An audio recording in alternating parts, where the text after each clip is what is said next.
မင်္ဂလာပါချိန်တွေကရမ်းမြန်နေနော်အခုဆို2026ခုနှစ်ထဲကိုရောက်လာခဲ့ပြီလွန်ခဲ့တဲ့2နှစ်3နှစ်ကကျွန်တော်တို့တွေးခဲ့တဲ့အနာဂတ်ဆိုတာဒါပါပဲဒါပေမဲ့မေးစရာရှိတာကသင်ရောအဆင်သင့်ဖြစ်ပြီလားဤပညာတွေစီးပွားရေးပုံစံတွေနဲ့လူနေမှုစနစ်တွေကတဟုန်ထိုးပြောင်းလဲနေတဲ့ဒီအချိန်မှာသင်လုံးဝမလုံးမီလို့မရတဲ့အရာတွေရှိပါတယ်အကယ်၍ဒီနှစ်မှာဒါတွေကိုလစ်လူရှုထားခဲ့မယ်ဆိုရင်နောက်9နှစ်နေရင်သင်တကယ်နောင်တရပါလိမ့်မယ်ဒီနေ့ဗီဒီယိုမှာတော့2026မှာသင်မဖြစ်မနေလှုပ်ဆောင်ရမယ့်အချက်5ချက်ကိုပြောပြပေးသွားမှာပါ1ချက် AI ကိုဖော်ပြပါ2026မှာ AI ကလူအလုပ်တွေကိုလူယူတာထက် AI သုံးတတ်တဲ့သူကမသုံးတတ်တဲ့သူရဲ့နေရာကိုယူသွားတာပိုသိသာလာပါပြီပထမဆုံးချက်ကတော့ AI မှာလွန်ခဲ့တဲ့2နှစ်က AI ဆိုတာကစားစရာလိုပါပဲဒါပေမဲ့2026မှာတော့ AI ကလုပ်ငန်းခွင်တိုင်းရဲ့အစိတ်အပိုင်းဖြစ်လာခဲ့ပါပြီ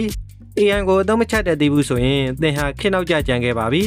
အလုပ်ပြုတ်မှာကိုကြောက်နေမဲ့အစား AI ကိုအသုံးပြုပြီးကိုယ့်ရဲ့ productivity ကိုဘယ်လို9ဆလောက်မြင့်မလဲဆိုတာလေ့လာပါ Prompt Engineering နဲ့ AI Automation Tool တွေကိုအခြေခံကအစကျွမ်းကျင်အောင်လုပ်ထားပါနှစ်ချက် Personal Brand တည်ဆောက်ပါကိုယ်ပိုင် Social Media Presence မရှိခြင်းဟာ CV Form မရှိရထက်ပိုဆိုးပါတယ်ဒုတိယအချက်ကတော့ Personal Brand မှာ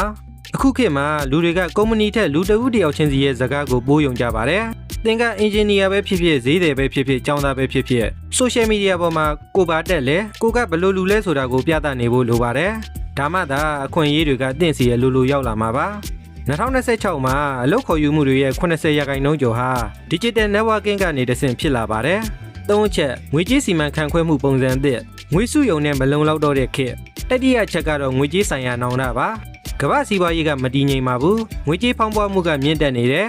ငွေကိုစုယုံမဲ့စုနေမယ်ဆိုရင်သင်ပိုက်ဆန်တန်ဖို့ကကျဆင်းသွားမှာပါ2026မှာ Digital Asset တွေ Global Stock တွေနဲ့ Passive Income လမ်းကြောင်းတွေကိုရှာမထားရင်နောက်ထပ်ရပါလိမ့်မယ်အဓိက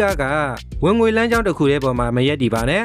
၄ချက်ကျန်းမာရေးအပြည့်ပြိုင်နေတဲ့ကမ္ဘာကြီးမှာဘန်းအောင်မဖြစ်စေဖို့ဤပညာတွေကြားမှာကျွန်တော်တို့တွေပို့ပြီးစိတ်ဖိစီးလာကြတယ်2026မှာကိုယ့်ရဲ့အိပ်စက်မှုစနစ်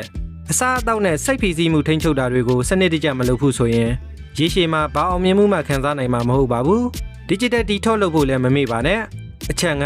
အမြဲလေးလာနေခြင်းသင်ယူမှုရက်လိုက်တာနဲ့တင့်တန်ဖို့က3ညဖြစ်သွားပါလိမ့်မယ်နောက်ဆုံးအချက်ကတော့ကြောင်းပြီးလို့ပညာရှာတာပြီးပြီလို့ထင်နေတာပါပဲ2026ရဲ့ knowledge economy မှာ knowledge ကတက်တန်းအရန်တို့ပါတယ်အမြဲတမ်းအတိတ်ဖြစ်နေအောင်မလုပ်ဘူးဆိုရင်သင်ကစက်ပြင်မရတဲ့ဆက်ဟောင်းကြီးလို့ဖြစ်သွားပါလိမ့်မယ်တပတ်ကိုစာအုပ်တအုပ်ဖတ်တာဖြစ်ဖြစ် course တစ်ခုတက်တာဖြစ်ဖြစ်အလေးအထားလုပ်ထားပါကဲခုပြောပြတဲ့5ချက်က2026မှာသင်မဖြစ်မနေလှုပ်ဆောင်ရမယ့်အရာတွေပါနောက်တာဆိုတာနောက်မှရတာပါဒီတော့နောက်တာမရရအောင်ခုကတည်းကစပြီးပြင်ဆင်ကြရအောင်ပါဒီဗီဒီယိုလေးကသင်အတွက်ကြိုးရှိစေမယ်လို့မျှော်လင့်ပါတယ်